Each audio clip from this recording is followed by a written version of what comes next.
Agora, Band News informa. Tudo sobre atividade física, exercícios, cuidados, treinos, equipamentos, alimentação e saúde. Band News informa. Com Camila Hirsch e Bruna Baroni.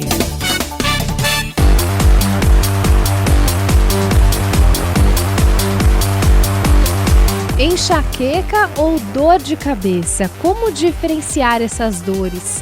1/4 da população brasileira sofre de episódios de enxaqueca. A maioria pode durar até 72 horas, mas há relatos de pessoas, menos de 2%, que sofrem com as dores por até 10 dias. Fatores comportamentais como estresse, ansiedade e noites mal dormidas podem contribuir para essas crises. Será que é possível se livrar de vez de dores de cabeça e enxaquecas? São dores que indicam algo de errado no nosso corpo? Quais tratamentos existem atualmente para reduzir essas crises? Seja bem-vinda, seja bem-vindo a mais uma edição do Band News Informa, comigo, Bruna Baroni, e a nossa professora, mentora, treinadora, Camila Hirsch. Olá, Bruna, olá, ouvintes, que delícia a gente estar aqui novamente, né, Bruna, trazendo uma série de informações e acho que ajuda bastante as pessoas. A gente escuta tantas pessoas falarem de dor de cabeça, de enxaqueca, e acho que sempre tentar entender as causas, o que ajuda, o que não ajuda. Eu acho que hoje o programa vai ser bem produtivo, porque tem gente que às vezes nem entende o que o outro está sentindo, né? Então eu acho que vai ser muito bacana a gente escutar hoje aqui o que a gente pode fazer e conversar um pouco sobre esse assunto. Com certeza, nossa convidada é uma super especialista no assunto, a médica neurologista e neuropediatra, a doutora Thaís Villa. Doutora, seja muito bem-vinda. Obrigada a vocês por dar esse espaço, né, para a gente falar desse tema que é a enxaqueca, realmente diferenciar enxaqueca de dor de cabeça. Eu acho que isso é extremamente importante, é um assunto extremamente relevante. E é um prazer poder conversar aqui com vocês sobre isso. O prazer é nosso, doutora. Bom, então vamos começar já diferenciando, né? Qual é a diferença da dor de cabeça para a enxaqueca? É uma diferença bem grande, né? E aí também eu acho que nasce o problema. A maioria das pessoas acham que enxaqueca é uma crise de dor de cabeça forte. E nada mais, né? Então, enxaqueca e dor de cabeça, a mesma coisa. E, na verdade, a dor de cabeça, ela é sempre um sintoma.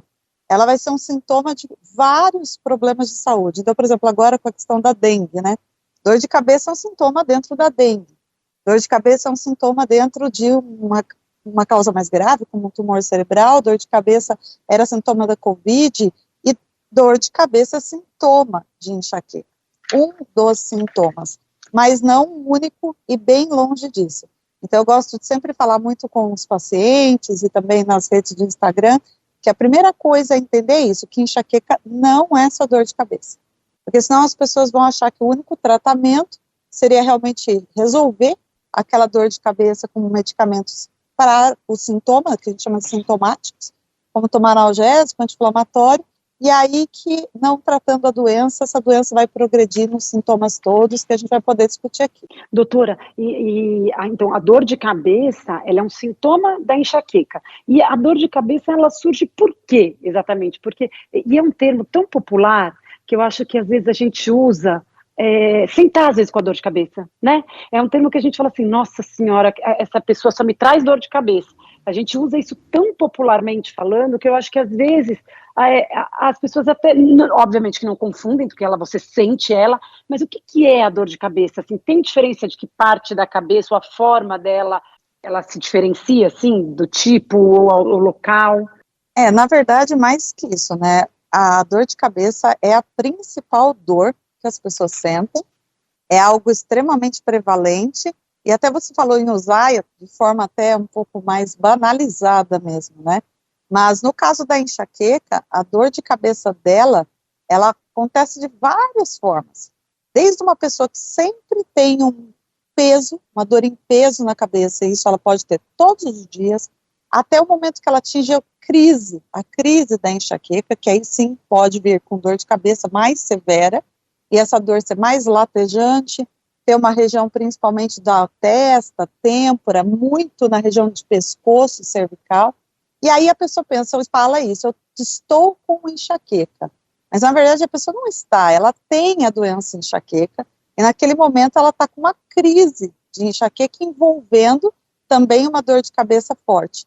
Mas não só esse sintoma, a pessoa que tem enxaqueca e vai estar ouvindo a gente aqui sabe disso, na hora da crise ela fica muito sensível ao ambiente, tudo incomoda, então barulho incomoda demais, luz incomoda muito, cheiros incomoda muito, mínimos movimentos do corpo, a pessoa ou piora a dor ou está extremamente fadigada, né? Então ela pode ter sintomas de ansiedade na hora da crise, ela pode ter oscilações de humor, irritabilidade extrema, pode ter náusea, pode vomitar, pode cair pressão, pode subir pressão, então pode acontecer muita coisa numa crise de enxaqueca, além da dor de cabeça. Mas o que as pessoas costumam fazer é esse entendimento. Eu estou com enxaqueca como se fosse a crise e a doença, então é algo pontual, e eu vou ali, tomo um analgésico do balcão da farmácia e vou levando dessa forma. Então este é o grande problema. Eu acho que o ponto crucial é saber que enxaqueca é uma doença neurológica. A dor de cabeça vem sempre, de qualquer dor, vamos separar, qualquer dor vem como um sinal de alarme que algo no seu corpo está em sofrimento. A dor é um sinal vital e de extrema importância de que algo não está bem. Então, em cada doença vai ter um órgão acometido, vai ter uma inflamação, como no caso de uma COVID, vai ter, mas na enxaqueca, a dor é sinal de um sofrimento cerebral. A pessoa com enxaqueca está com o cérebro realmente muito, muito excitado, mais do que o normalmente, né, que as pessoas têm, o cérebro tem que estar em um equilíbrio, num funcionamento equilibrado. A base da doença é um cérebro muito ativo, muito excitado, muito reativo, isso o tempo todo, e quando ele chega num ápice, eu falo nessa tempestade elétrica, ele gera as crises e a dor nada mais é do que, salvo o cérebro, ele está em extremo sofrimento. Então sempre nós temos que olhar a dor como o que está acontecendo, o que está causando, o que há de errado no meu corpo, que vão de coisas mais simples até coisas mais importantes, e a enxaqueca está nas mais importantes também, apesar de ser muito banalizada. Né? Quer dizer, então a enxaqueca, ela é sinal de um cérebro sobrecarregado. Perfeito. A sua frase foi perfeita. Você resumiu o que eu falei em uma frase. A enxaqueca, na verdade, é um cérebro sobrecarregado e a crise dela é sinal de que isso chegou num extremo, tá? Mas a pessoa com enxaqueca, ela tem um funcionamento cerebral genético diferente, é isso aí mesmo, mais excitado, mais estimulado e realmente sobrecarregado, até um ponto onde está em extremo sofrimento e vem a crise. Eu falo que a crise é a ponta do iceberg. Tudo que está embaixo e que são sintomas crônicos que a doença provoca, a pessoa acaba atribuindo a outras doenças, a explicações mais banais como estresse, e vai levando dessa forma, e na hora que o cérebro não aguenta mais, ele estoura uma crise, e também a pessoa só pensa em abortar essa crise, e não ir lá e falar, eu não posso ter essa crise. O pensamento eu quero resolver isso agora, até porque é muito debilitante uma crise de enxaqueca, a pessoa precisa realmente sair dessa fase, mas ela não pode ter a próxima, né? E infelizmente o que as pessoas sabem da enxaqueca é, vou abortar aquela crise, eu vou resolver, vou mascarar naquele momento, mas eu não vou evitar próximas crises, porque eu não sei que enxaqueca é doença. Eu estou achando que a enxaqueca é só a crise. Então a função é que ela pare até que a próxima venha.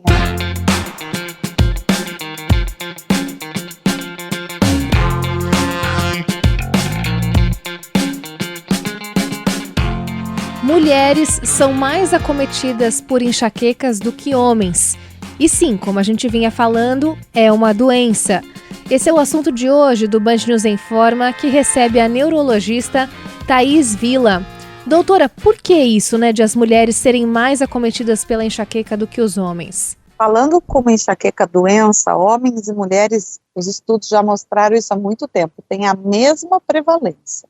O que a mulher tem é mais o sintoma dor de cabeça que o homem. Isso é por questão do hormônio estrogênio. O hormônio estrogênio que nós temos, ele é um hormônio, e as mulheres, claro, têm muito mais do que os homens, faz parte da própria feminilidade, né? Ele é um hormônio extremamente estimulante para o cérebro. E aí, se a mulher ela já tem esse cérebro mais excitado, mais ligado, o estrogênio presente ali nela vai também propiciar que ele seja ainda mais estimulado.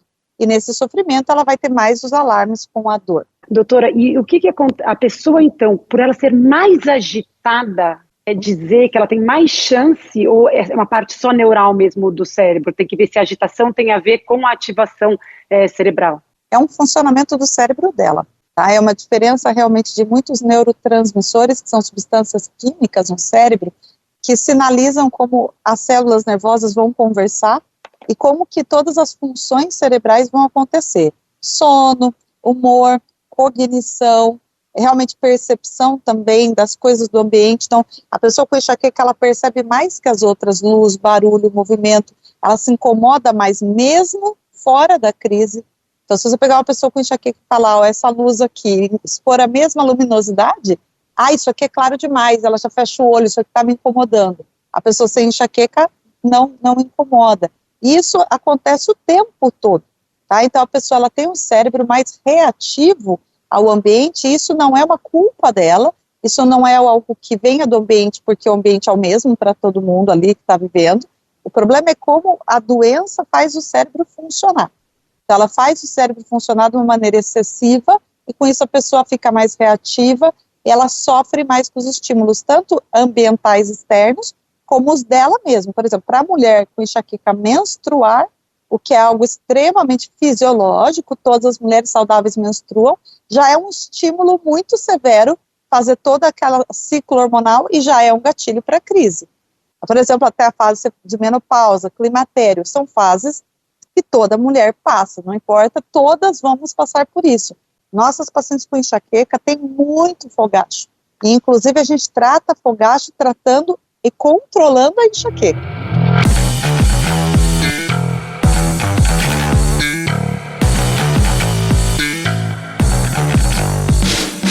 Quantas vezes por mês você, ouvinte, tem dores de cabeça? E o que você faz para tentar diminuir esse incômodo?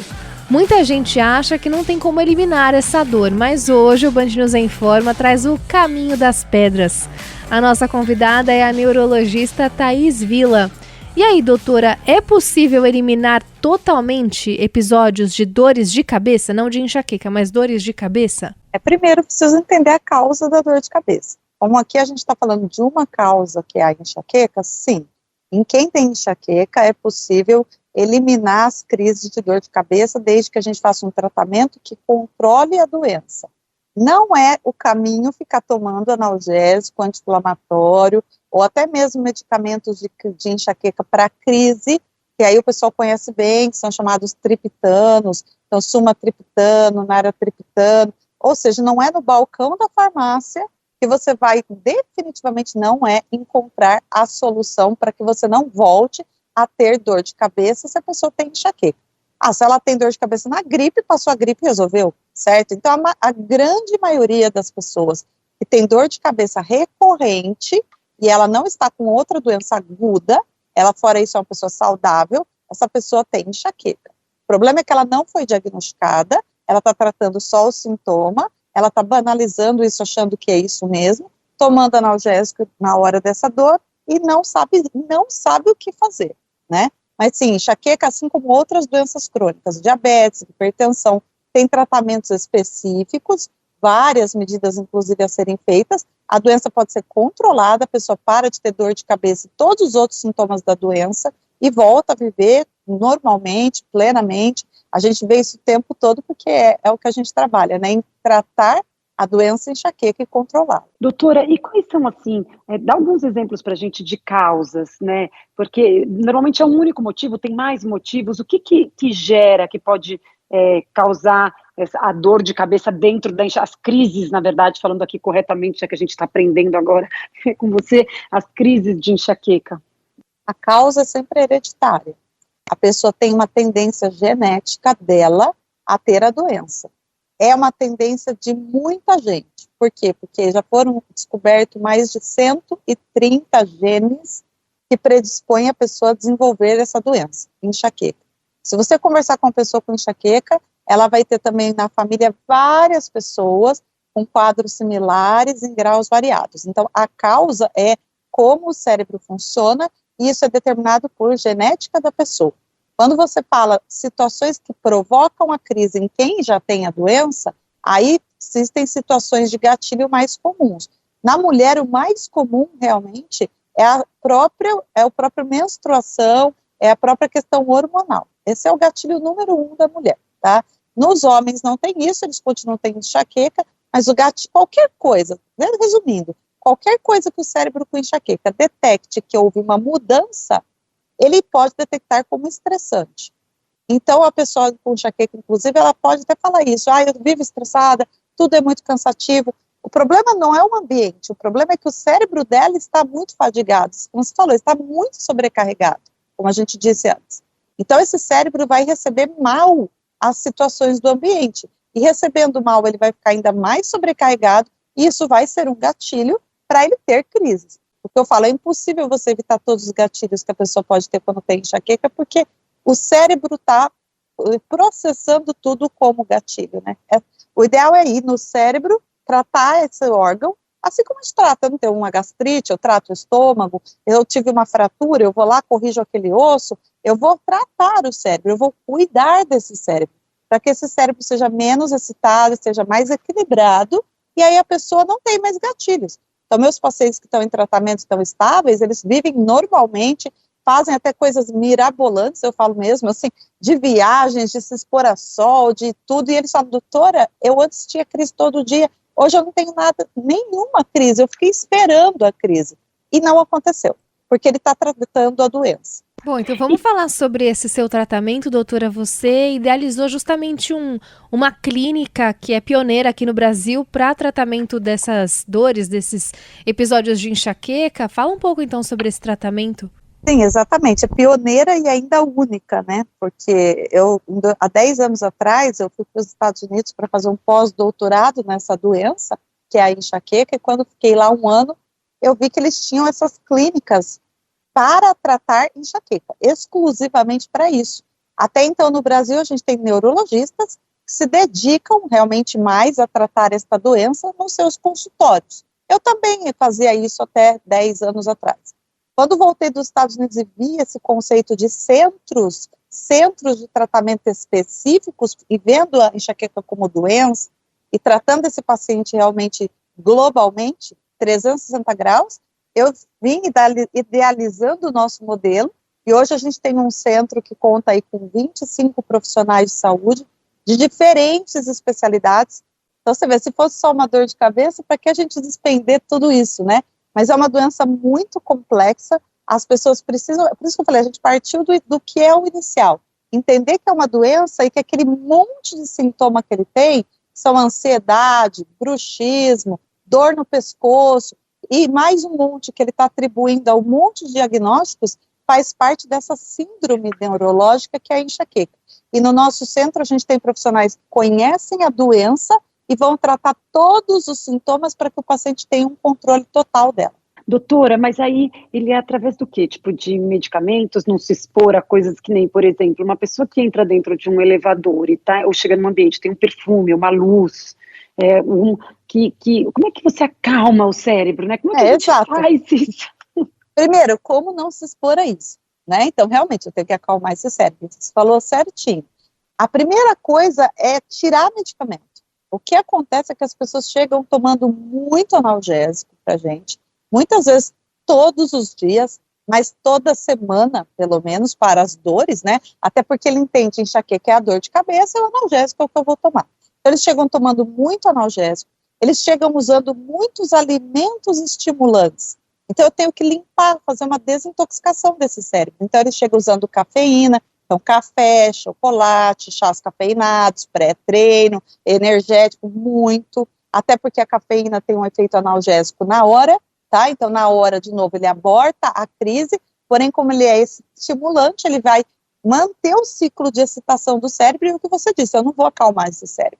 Então, a primeira coisa que a gente faz antes de qualquer coisa é tirar todas as substâncias que possam manter o cérebro mais excitado. Então, a gente faz primeiro um detox de tudo isso.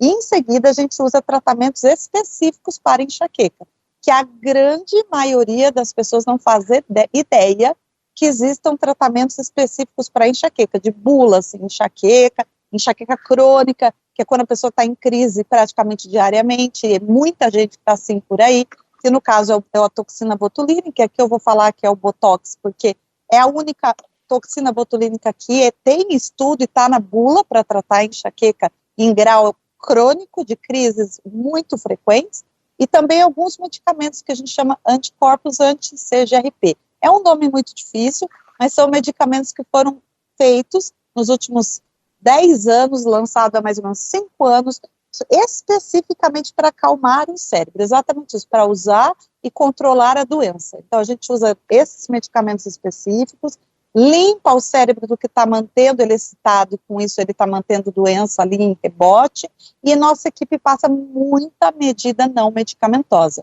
Existe muita medida não medicamentosa que ajuda também, e que vai compor o programa de tratamento ali 360 graus que a gente faz com o paciente.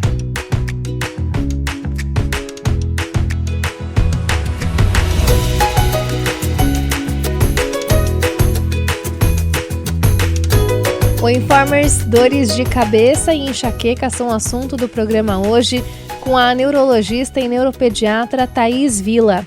Doutora, a gente falou sobre as questões genéticas, né, para enxaqueca. No caso de crianças e adolescentes, quando eles apresentam já os episódios desde pequenos, isso pode indicar algum problema maior? Não, indica que ele tem enxaqueca. Inclusive a pessoa nasce com enxaqueca e os sintomas começam desde bebê. Então são bebês que normalmente já dormem mal, são bebês mais reativos, que têm mais cólicas. Tem estudos bem importantes científicos mostrando que bebês com enxaqueca têm mais cólicas, aquelas cólicas neonatais, muito mais severo que a criança que não tem. Então a enxaqueca se nasce com ela, e a dor de cabeça é um dos sintomas que pode aparecer, você tem razão, já desde a infância, ou na adolescência, ou até no adulto jovem. Mas antes disso, os sintomas relacionados às funções cerebrais, sintomas de sono, sintomas de humor, regulação do humor, então crianças com ansiedade, pensamentos muito acelerados, muito preocupadas, crianças mais agressivas, mais reativas ao ambiente, cognição, crianças mais agitadas, mais desatentas, e aí vão sendo diagnosticados com várias coisas, porque às vezes não tem a dor de cabeça ainda. Então vão sendo diagnosticados como TDAH, até como autismo, hoje em dia está acontecendo, e depois quando abre uma crise típica de dor de cabeça, com náusea, com tudo, aí daí talvez ele possa ter o diagnóstico da enxaqueca, mas mesmo assim ainda não tem muitas vezes. Criança e adolescente é muito difícil os pais procurarem. A maioria das vezes eles também têm a doença e eles já estão acostumados a conviver com aquilo. Então, quando a criança queixa dos sintomas, ou até mesmo da dor, que é mais típica da doença, eles falam, é frescura, é vontade de não ir na escola, tá com preguiça. Então, só vão levar a procurar uma criança quando a criança está muito incapacitada mesmo. Então, a gente pega casos de crianças já também bastante severos. Então, para os pais, toda criança que queixar a primeira vez de uma dor de cabeça que não seja explicado por uma infecção viral, por uma causa aguda e que vai se resolver, e começa a recorrer a essa dor de cabeça, estou com dor de cabeça, passa, estou com dor de cabeça, passa. Olha o sono, olha como é que está o humor dessa criança, olha como é que está a performance dela na escola, e você vai ver que vai estar tudo, às vezes, com algum tipo de sintoma, essa criança pode ter enxaqueca. É a doença do neuropsiquiatra mais comum em qualquer faixa etária.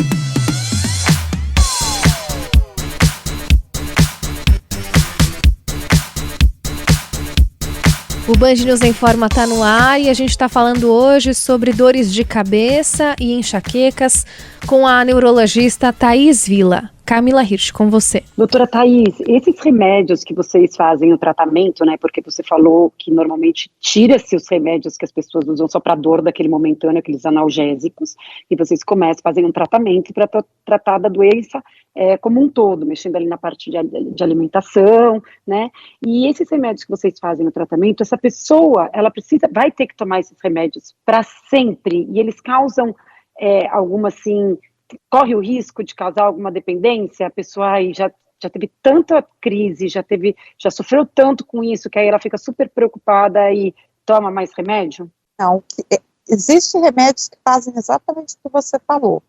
causam dependência, e a pessoa de tanta crise, ela toma cada vez mais remédio, que é remédio analgésico. O paciente com enxaqueca pode ficar dependente, literalmente dependente dessas medicações. E eu falo dependente quimicamente, dependente também emocionalmente, a ponto de morrer de medo de ficar sem a medicação, tá?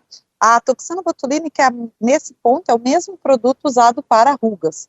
É o mesmo produto. Então, a dermatologia usa a toxina botulínica para músculo e para rugas, a gente usa para os nervos, porque a doença do sistema nervoso, a enxaqueca é cérebro e os nervos. Inclusive, o que dói na cabeça são os nervos, principalmente os nervos chamados nervos trigêmeos, tá?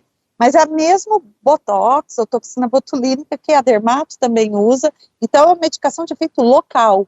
Ela vai no nervo ali, vai começar a desinflamar, dessensibilizar, fazer chegar via nervo nesse cérebro a informação para que tenha menos dor e realmente também estabilize esse cérebro. Então, não tem como ficar dependente de toxina botulínica com esse, mas analgésico, como você falou, isso é todo dia.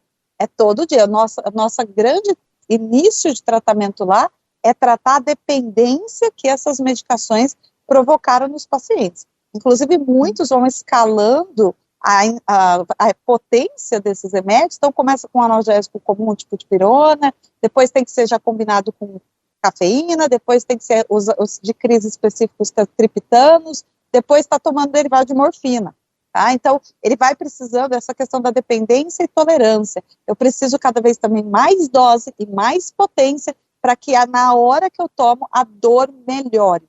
Então, é longe disso, o grande problema é isso. Então, é totalmente longe disso o que a gente faz para tratar essa doença. Por isso que a gente fala em desintoxicação. Esse termo fala esse nome mesmo porque a pessoa tem uma dependência dessas substâncias. Outra coisa que também as pessoas são muito dependentes com enxaqueca é de cafeína. E a cafeína não está no remédio, não, está na alimentação dela. Então, tem pessoas que são extremamente dependentes de café. E se elas não tomam café, elas têm, inclusive, dor de cabeça na hora, se não tomar, elas ficam sonolentas, elas ficam irritadas, ansiosas, com completa síndrome de abstinência.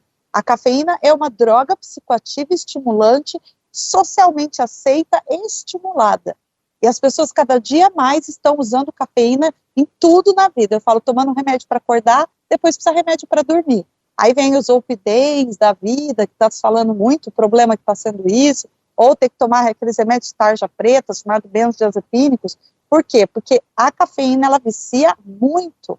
E o cérebro cada vez mais excitado, que é cada vez mais quantidade, essa cafeína gera dor, porque o cérebro está em sofrimento, a pessoa cai no analgésico, e é um ciclo vicioso, perigosíssimo, e que faz a pessoa chegar para a gente num nível da doença de gravidade muito importante.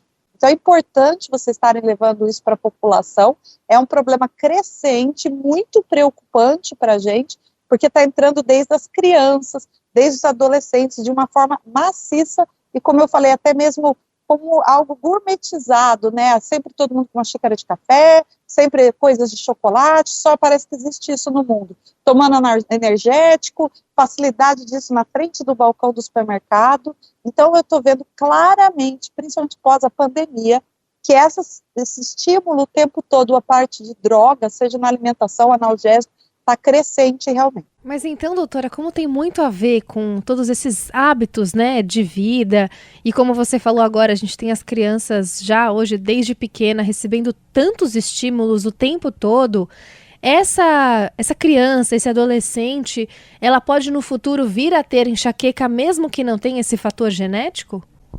É difícil, porque tem pessoas que não têm mesmo, tá? Eu falo assim, tem pessoas que nunca vão ter sintomas que a gente feche como enxaqueca, tem pessoas que vão ter outras doenças, né? Mas a prevalência da enxaqueca, como eu falei, como tem muito gene de predisposição, muito, então a prevalência na população é muito alta, muito mais do que as pessoas imaginam. Mas é difícil falar que o ambiente cria a enxaqueca. Porque hoje em dia, por exemplo, todas as crianças vão estar expostas a isso, mais tecnologia, a celular o tempo inteiro, então todas 100% desenvolveriam ou apresentariam sintomas da enxaqueca? Não vai ser 100%. O que eu vejo é que aquelas que já têm a tendência genética, elas vão abrir um quadro muito mais grave e muito mais cedo. Teve um estudo que mostrou, principalmente pré-pandemia e pós-pandemia, quando as pessoas foram muito mais expostas a celular e tudo, que o pico da enxaqueca tá grave era em mulheres de 20 a 40 anos. E depois da pandemia, o pico já começou nos adolescentes de 13 a 19 anos. Então, o que esse estudo mostrou para a gente? Não é que a doença está sendo provocada ou produzida pelo ambiente, mas esse ambiente está acelerando a doença. Doutora, e a atividade física com relação à enxaqueca? Ela entra dentro de um tratamento? Ou ela ajuda a amenizar? A atividade física é importantíssima, mas ela entra quando o paciente já não está com crises severas demais. Porque quando o paciente chega com crise muito frequente, às vezes quase diariamente, ele está num nível de crise, tanto de dor como de outros sintomas. Qualquer mínimo movimento que ele tem, o cérebro interpreta como agressivo e piora. Quando esse paciente sai da fase de crise, a gente reintroduz a atividade física sempre, mas reintroduz devagar, para que esse paciente tenha um condicionamento físico, e faz parte, sim, na fase que ele está controlado, ele manter atividades físicas regulares. É muito importante para que ele tenha um equilíbrio total do corpo que ele faça. Mas, às vezes, a pessoa está fazendo o quê? Ela está com enxaqueca, ela tem enxaqueca, está com crises o tempo todo, e ela está se medicando para fazer atividade física. Eu pego isso o tempo todo. Desde fazendo um monte de café para fazer pré-treino, super coffee da vida e essas coisas, até mesmo tomando remédios para ir à academia analgésico. Então, eu tomo um analgésico antes da academia, tomo um analgésico depois da academia. Isso não pode acontecer, né? A pessoa não tem que medicar-se para fazer o exercício e voltar a estar pior, medica de novo. Então, a gente limita um pouquinho para sair da crise e nunca orienta a pessoa que está ouvindo aqui, que está ouvindo a gente, ouvinte, que faça atividade física na hora da crise, tá? Então, espera sair dessa crise e depois você vai fazer nos momentos que você está melhor, você não está na fase de pico de sintomas. E procure o tratamento para não fazer o pico dos sintomas e poder ter atividade física regular, que vai ser uma prática extremamente importante para o controle da doença.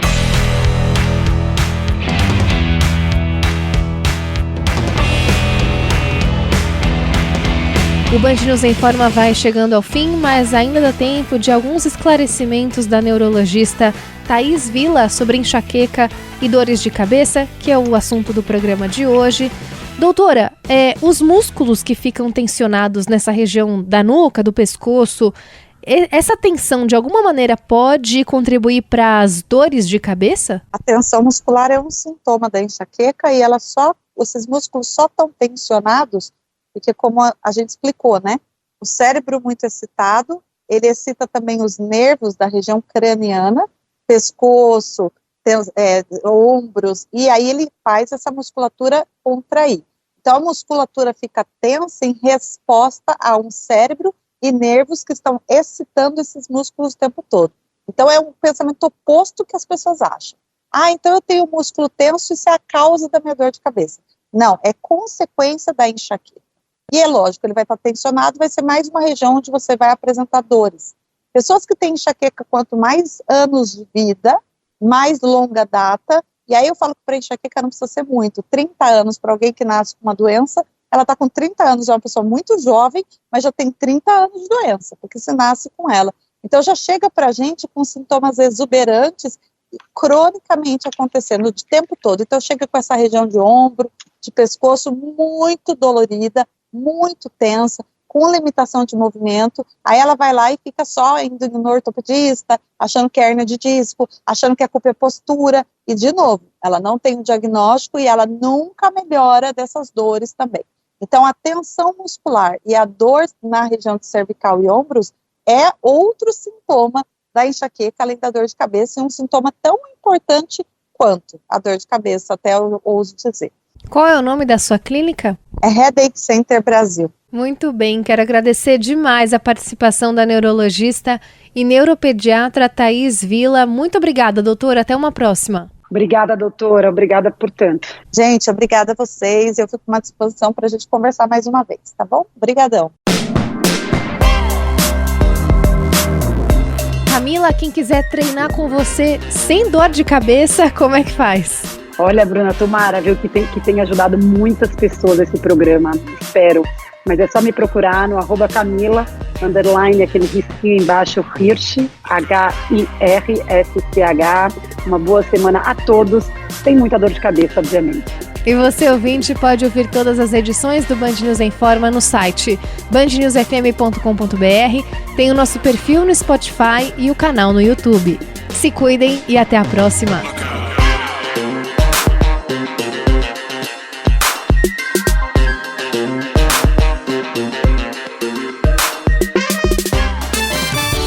Você ouviu Band News em Forma.